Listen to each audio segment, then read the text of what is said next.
Nalunod ang isang batang lalaki sa bahagi ng Ilog Pasig sa Mandaluyong.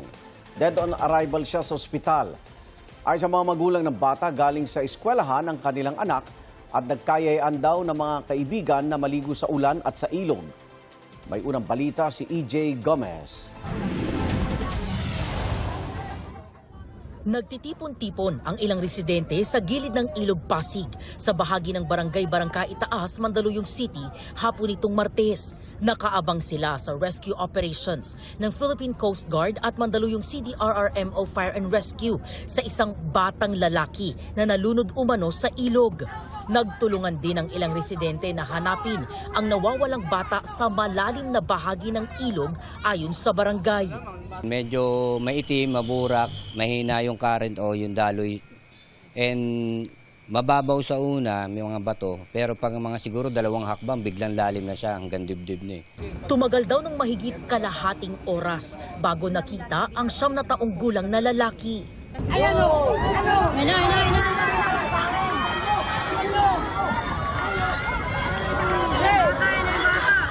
Pinagtulungan siyang buhatin para i-revive. Lumaban ka! Lumaban ka! Yung katawan po ng bata, ma'am, bloated na po yung tiyan niya, tapos yung bibig niya po, medyo maputla na talaga. Wala na po siyang breathing, wala na pong pulse po. Yung CPR po, ma'am, dire-diretso po namin ginagawa hanggang makarating po sa Mandaluyong Hospital po. Dead on arrival sa ospital ang biktima. Tumangging humarap sa kamera ang mga magulang ng bata, pero kwento nila galing daw sa eskwelahan ng kanilang anak at nagkayayaan sila ng kanyang mga kaibigan na maligo sa ulan at sa ilog.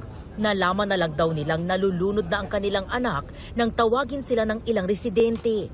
Ayon sa barangay, maraming insidente ng pagkalunod ang naitatala sa lugar. Pinapayuhan nila ang mga residente na huwag nang maligo sa ilog, lalo na ngayong tag-ulan.